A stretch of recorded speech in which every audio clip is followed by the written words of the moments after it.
anhelando, Señor, que de corazón te busquemos y te digamos te anhelo.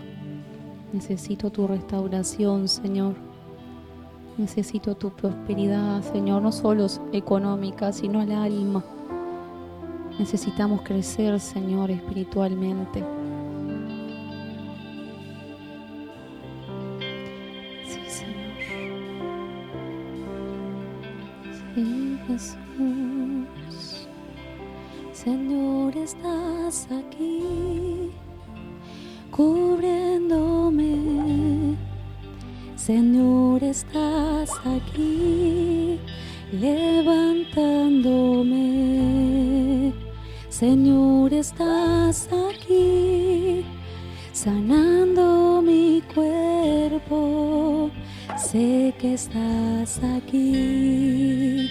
Señor, estás aquí, restaurándome. Señor, estás aquí, prosperándome.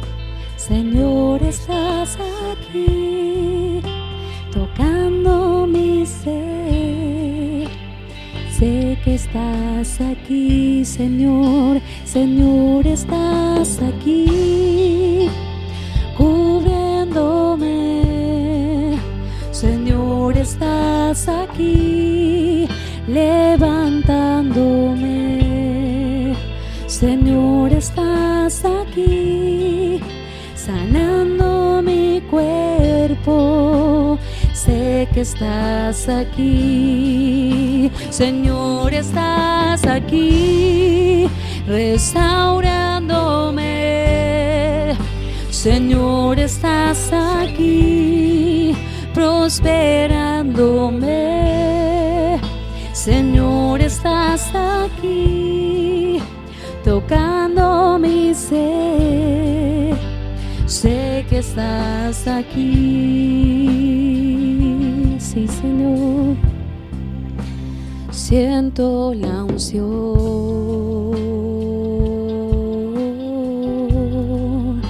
en este lugar.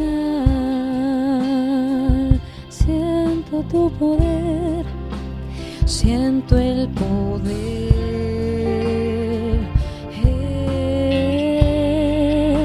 de tu majestad, Señor. Hoy siento la unción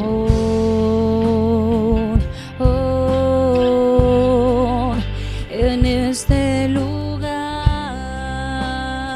Sentimos tu poder, siento el poder de tu majestad, Señor. Señor, estás aquí, cubriéndome. Señor, estás aquí, levantándome. Señor, estás aquí, sanando mi cuerpo. Sé que estás aquí, Señor. Señor, estás aquí, restaurándome. Señor, Señor, estás aquí, prosperándome. Señor, estás aquí, tocando mi ser. Sé que estás aquí. Señor, estás aquí, cubriéndome. Señor, Señor, estás aquí, levantándome. Señor, Señor, estás aquí, sanando mi cuerpo. Sé que estás aquí. Señor, estás aquí, restaurándome. Señor, estás aquí, prosperándome. Señor, Señor, estás aquí, tocando mi ser. Sé que estás aquí. vino palabra de Dios a Juan, hijo de Zacarías, en el desierto, y él fue por toda la región contigua al Jordán, predicando el bautismo del arrepentimiento para perdón de pecados. Amén. ¿Vio cuánta gente importante se nombró antes de Juan? Gobernadores, etcétera, etcétera. Sumos sacerdotes, personas de mucho poder en la religión, con autoridad. Pero dice que vino palabra de Dios, ¿a quién? A Juan. Vino palabra de Dios a Juan, al más insignificante, podríamos decir, en cuanto a nombre, renombre o autoridad de parte humana. Dice que vino palabra de Dios a Juan para que él predicara el evangelio. Y usted sabe que después de los evangelios, antes de los evangelios, hubo 400 años de silencio de parte de Dios. Y el último libro que se habla antes de los evangelios es Malaquías. De Malaquías a Mateo hubo 400 años donde Dios no habló una palabra por profeta y de ningún tipo. Hubieron 400 años que Dios no habló a su pueblo, Dios no dijo ninguna palabra y después comienzan los evangelios, pero vamos a ver las últimas palabras de Malaquías. Malaquías 3:13 dice: vuestras palabras contra mí han sido violentas, dice Jehová, y todavía preguntáis, ¿en qué hemos hablado contra ti? Habéis dicho, por demás es servir a Dios, que aprovecha que guardemos su ley y que andemos afligidos en presencia de Jehová de los ejércitos. Hemos visto que los soberbios son felices, que los que hacen impiedad no solo prosperan, sino que tientan a Dios y no les pasa nada. Entonces los que temían a Jehová hablaron entre sí, Jehová escuchó y oyó, y fue escrito delante de él un memorial de los que temen a Jehová y honran su nombre. Serán para mí especial tesoro, dice Jehová de los ejércitos, en el día que yo actúe, los perdonaré como un hombre perdona al hijo que le sirve. Entonces os volveréis, discerniréis la diferencia entre el justo, el malo, entre el que sirve a Dios y el que no sirve a Dios. Las últimas palabras de Dios para su pueblo era que el pueblo se quejaba que era en vano servir a Dios, que no valía la pena guardar la ley de Dios o ser fieles a Dios, porque veían que había otros que ni guardaban la ley ni respetaban a Dios y aparentemente les iba bien, eran prosperados. Entonces, ¿qué motivo tenía realmente servir a Dios? Ese servicio a Dios era un servicio por conveniencia. Sirva a Dios si Dios me da. Sirva a Dios si soy prosperado, si soy sanado, si soy libertado, si todo me va bien. Hermano, la Biblia nunca dice que el justo iba a ser siempre prosperado, o que el que no servía a Dios iba a pasar mal. Dios saca el sol sobre justo e injusto, ¿es verdad o no? Hoy cuando llovió, llovió sobre cristiano y sobre no cristiano, ¿es verdad o no? O sea, el servicio a Dios es algo que uno tiene que hacerlo por amor a Dios. Entonces, lo que tenemos que entender es que el que sirve a Dios no siempre le va a ir bien, no siempre va a ser prosperado, no siempre va a ser sanado, no siempre va a tener o obtener aquello que uno anhela. Quizá usted ve a los impíos que prosperan, tienen buenos vehículos, buenas casas, y dice, yo estoy viviendo el día a día. ¿Y dónde está ese Dios tan grande? ¿Sabe cuál es la diferencia? Que cuando tanto el impío o el cristiano partan de este mundo, los destinos son diferentes. Usted tendrá la gloria con el Padre y el otro tendrá el infierno por la eternidad. Esa es la diferencia, lo que hoy tenemos que saber como cristianos, que vale la pena servir a Dios, que vale la pena esforzarse por el Señor. Haya lucha, adversidad, prueba, me comprenda, no me comprenda, lo bueno es servir a Dios, porque el fin que yo tengo es por la eternidad con el Señor, hermano. Dios dice que este mundo nada nos va a dar. Este mundo, hermano, nada nos va a dar. Y si te dan 10, esperan sacarte 20. Amén. Pero Dios ha prometido que Él nos dará la vida eterna. Hermano, y que yo sepa hasta el día de hoy, y si alguien sabe, me lo hace saber, Dios nunca llegó tarde. Y Dios nunca se adelantó. Dios siempre cuando actuó, actuó en el momento justo. Amén, hermano. Porque Dios es Dios sobre todas las cosas. Pero cuando Él actúe, porque en un momento el Señor va a actuar en nuestra vida, hermano.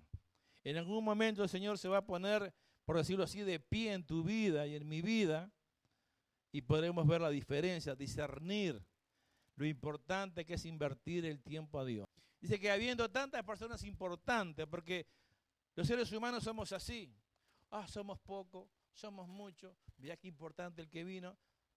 Solemos tener categorías o solemos encasillar personas. Pero el Señor aquí demuestra que habiendo tantas personalidades importantes, tanto políticamente, con autoridad en el gobierno, habiendo sumo sacerdote, que no había más nadie, vino palabra de Dios a Juan, que estaba allí. Pero Juan tenía un corazón dispuesto para el Señor. Amén. Y Dios ya había elegido a Juan para que él abriera el camino para el Señor. Juan fue el primer evangelista, él comenzó a predicar el evangelio del Señor. Amén. Él vino a hablar acerca del Señor. Y él predicaba, dice, como está escrito en la palabra del profeta Isaías, que dice: voz del que clama en el desierto, preparad el camino del Señor, enderezad sus sendas. Amén. Allí estaba Juan entonces, le había venido la palabra de Dios para que él comenzara a predicar y a hablar el evangelio del Señor. Porque Dios, hermano, cuando Él promete algo, cuando Dios promete algo, cuando Dios te ha hablado algo, Él lo va a cumplir.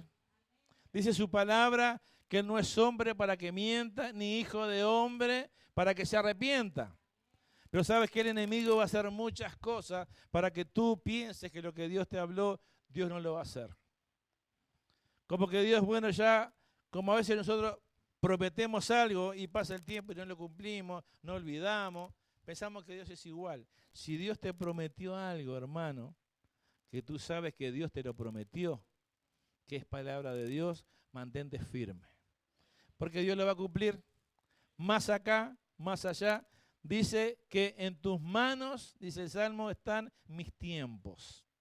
Yo hubiera querido muchas cosas en mis tiempos, en mi manera de pensar, en mis proyectos, en mis esfuerzos, pero yo sé que los tiempos míos están en las manos del Señor. Y las cosas van a pasar cuando el Señor quiera, porque Él sabe lo mejor. En el verso 8, hablando Juan, el verso 7, mire con qué elocuente que era Juan, qué suavidad tenía. Y decía las multitudes que salían para ser bautizados por él: generación de víbora, ¿quién os enseñó a huir de la ira venidera? Haced pues fruto digno de arrepentimiento y no comencéis a decir dentro de vosotros mismos: tenemos a Abraham por padre, porque os digo que Dios puede levantar hijos de Abraham aún de estas piedras. Mire las palabras de Juan: generación de víboras. Amén, hermano. Un hombre que entendía, que sabía y que no quería recibir nada del evangelio. Cuando uno no está esperando nada, no tiene temor de hablar y de decir las cosas como son.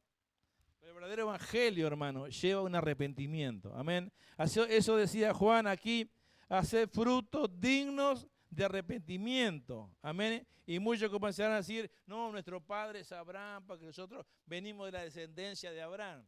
Juan estaba hablando que comenzaba una nueva etapa, comenzaba una era de gracia a través de Jesucristo. Amén, hermano. Porque el Antiguo Testamento y el Nuevo Testamento están esos 400 años en el medio allí. Y comenzaba un nuevo momento de salvación. Ya no era por sacrificios con animales, no era sacrificio que había que hacer, era solamente arrepentirse de sus pecados, reconocer a Jesucristo y ser salvo mediante la palabra de Dios. Entonces Juan decía: ustedes que se acercan, esto no es una religión. Yo no soy un sumo sacerdote, soy un enviado de Dios que tengo palabra de Dios. La palabra de Dios es: arrepiéntanse de sus pecados y hagan frutos dignos de arrepentimiento. Amén, hermano. Ese es el verdadero evangelio de la palabra del Señor. Amén. Porque además, dice, el hacha ya está puesta a la raíz de los árboles. Por tanto, todo árbol que no da buen fruto se corta y se echa en el fuego. Amén, hermano. La Biblia en forma figurada nos compara ¿con qué? con árboles. Amén.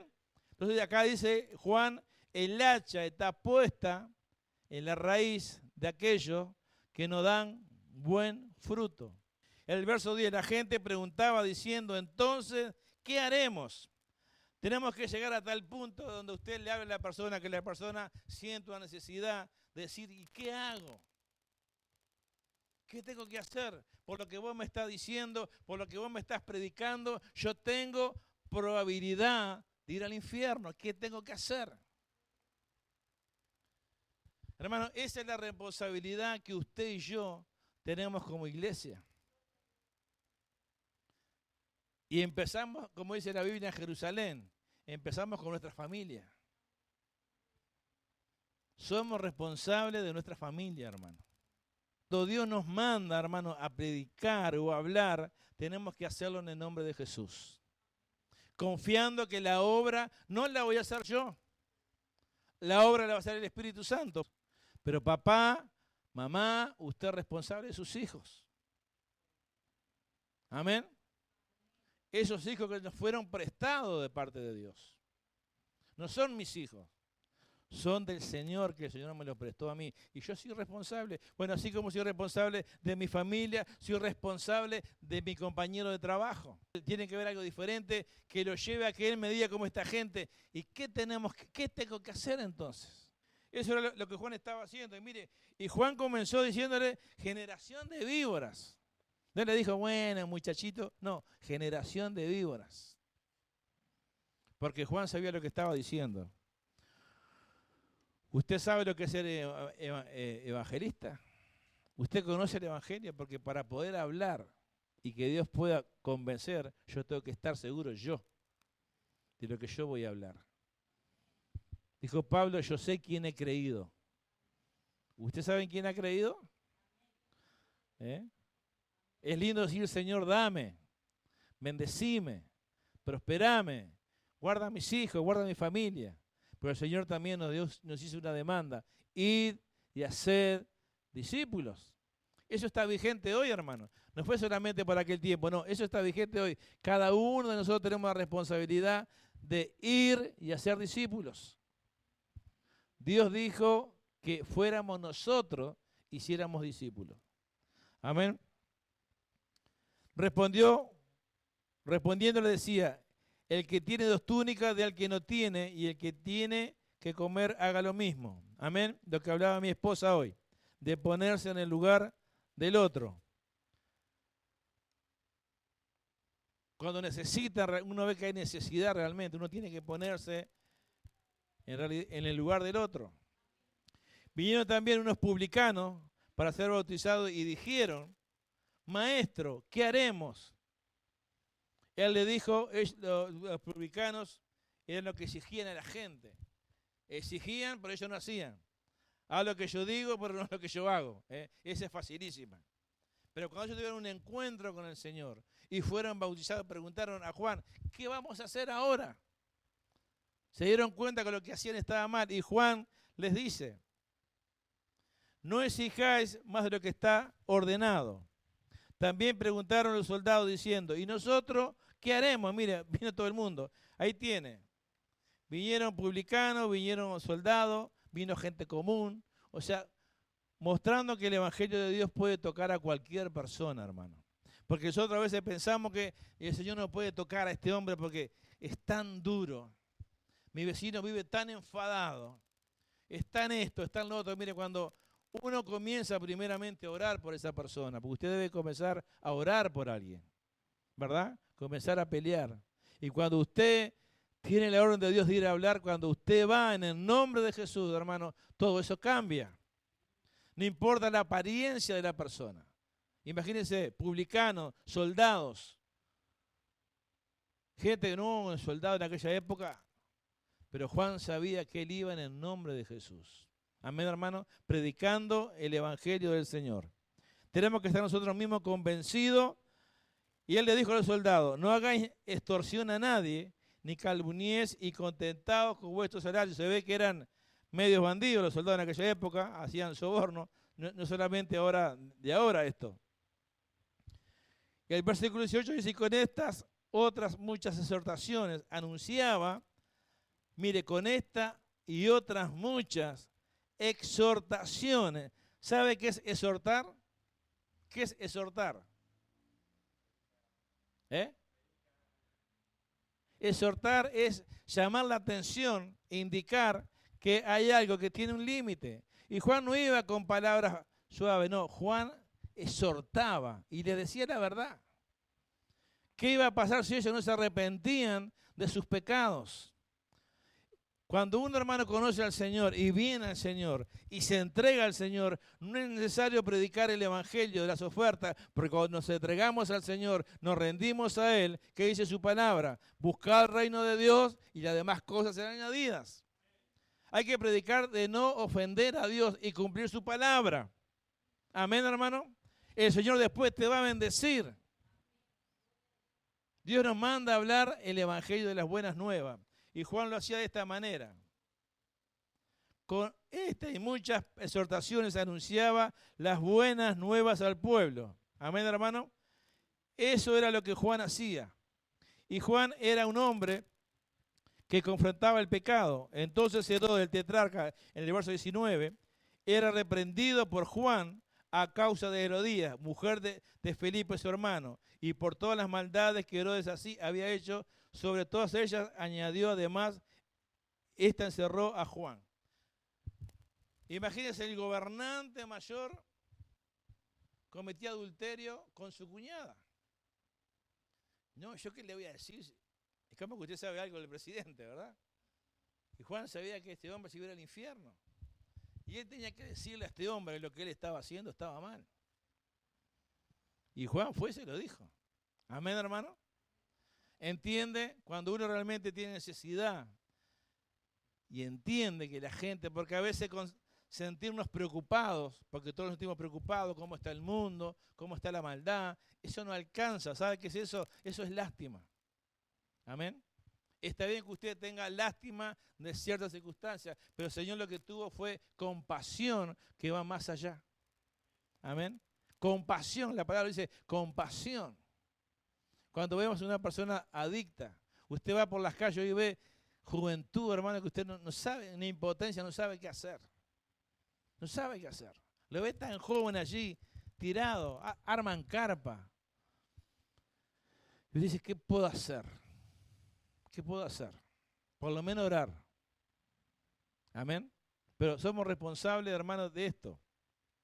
De que podamos entender de que el Señor ha sido bueno con nosotros y usted tiene no sé si decirle la obligación, pero esa responsabilidad de poder anunciar a otros el evangelio, que están esperando que usted y yo pongamos esa voluntad. Así que, hermanos, nosotros tenemos que, como cristianos, vivir el evangelio. Amén, hermano. Porque somos iglesia evangélica. Y el Señor está demandando de nosotros hoy que nosotros prediquemos el evangelio. Si usted no sabe hablar, yo creo que a veces los hechos hablan más que muchas palabras. Porque a veces lo que escribimos con la mano y se lo borramos con el codo. Yo creo que nuestra conducta, nuestra manera de andar en la calle, en el trabajo, donde estamos, es una buena manera de hablar de que somos cristianos, algo que pueda llamar la atención a la gente. ¿Por qué eres diferente? Y cuando usted le habla del Señor, usted tiene credibilidad por su manera de vivir, por su manera de actuar, y usted le va a hablar hasta que ellos le digan, ¿y qué tengo que hacer?